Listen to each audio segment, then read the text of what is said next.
Ephesians 5:21 literally says, submit to each other. Yet, the dominant message has been, wives, submit to your husbands, which is true, which is accurate, which is something wives should do. Yes. But can we have a discussion about the importance of men also submitting to their partners? I think it's been lost in translation, maybe because people in power, you people, men, patriarchy, has taken this message. I mean, the Bible has been misinterpreted by so many people. So let's just break it down, okay? This is Spirit, Soul, Sense, Information for Your Soul. I am Shareece, and I love the Bible. I love Jesus. I love the church, Christianity. I mean, you can watch some of my other videos to see how I really feel. But I think the Bible has so many gems, so many great stories, so many great ways to live your life. Ephesians 5:21 to 20 something, I can't remember. But basically, I think, because I had a question recently where a young lady seemed to be having a hard time understanding the concept of submitting. I am traditional in a lot of my views, but maybe liberal in a lot of my views on other people, if that makes any sense. Like in my life, I really like the structure of the Bible, and I like the way that it breaks down some of the best ways to live. I don't think everyone needs to have their man be the head. There are same-sex couples out there. I think what's most important is masculine energy, feminine energy, finding the balance in yourself, finding the balance in your life. So the Bible talks about submitting to each other and wives submitting. I think some people have translated submitting to mean more like submission and obedience, when really to submit means to love and respect. And both partners are supposed to love and respect. I think the person with the most masculine energy, in my case, I'm heterosexual, so it would be the man in my life. It would be, I defer a lot of the decision making to him, not because I don't have the capacity to make decisions, but because I trust him to make the best decisions for the family and for me, right? The best decision for us. I think the problem has been that a lot of men, maybe you're not living right with God, maybe you have no vision, maybe you have no purpose in your life, and so you shouldn't be leading anybody. That's it. Like, if you are not good with you, if you really have no higher sort of purpose for what you're doing here, no direction, how can you be the head of anything when you're like not even the head of yourself? Your partnership is not a dictatorship. It's not whatever you say needs to be done. Like, it's not, oh, you tell her to jump and it's how high. That's not what it is. Like, you understand that's not what it is.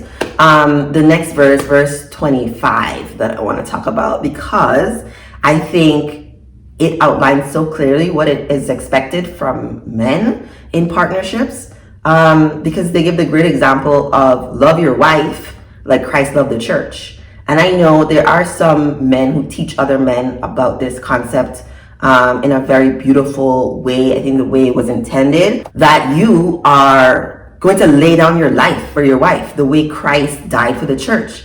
If you are not ready to die for your partner, to lead them, to be the one in front, you know, like all in those movies, horror, like you are in front.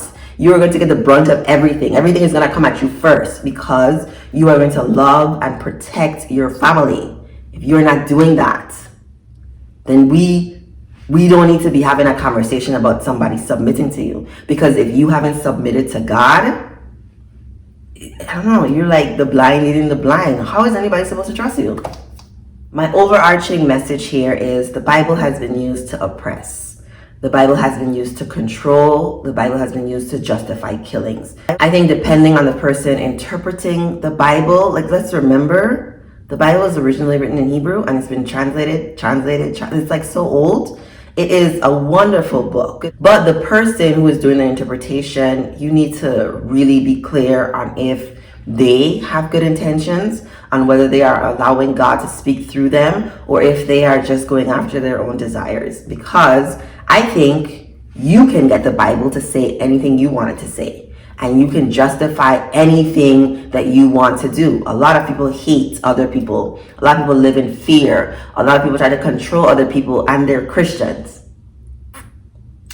Not very Christ-like, but they can use the Bible to do whatever they want. It's part of their identity. This is how they see it. They think that they should impose their views on other people, all of that stuff. You can find any verse in the Bible to make it say what you want to say.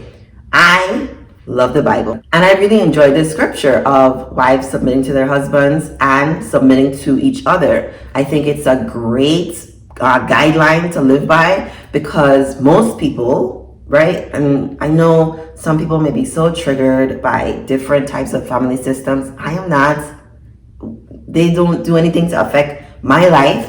I think everyone is just trying to be happy and healthy. I think that's what everyone wants. They may be going about it in, harmful ways to themselves. But I think all the different family structures are valid. If people are happy in their relationships, then who am I to judge?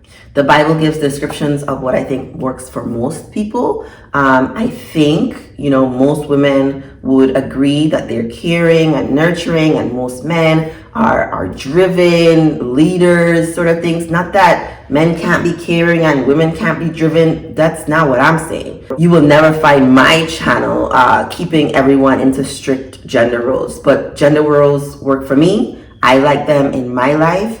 I think most people, like a man with more masculine energy probably likes gender roles, and a woman with more feminine energy likes gender roles. But I don't think everyone has to do that. I think you should do what works best for you. I don't think submitting is a dirty word. I don't. I am looking forward to the day I can submit to my husband, and also him submitting to me.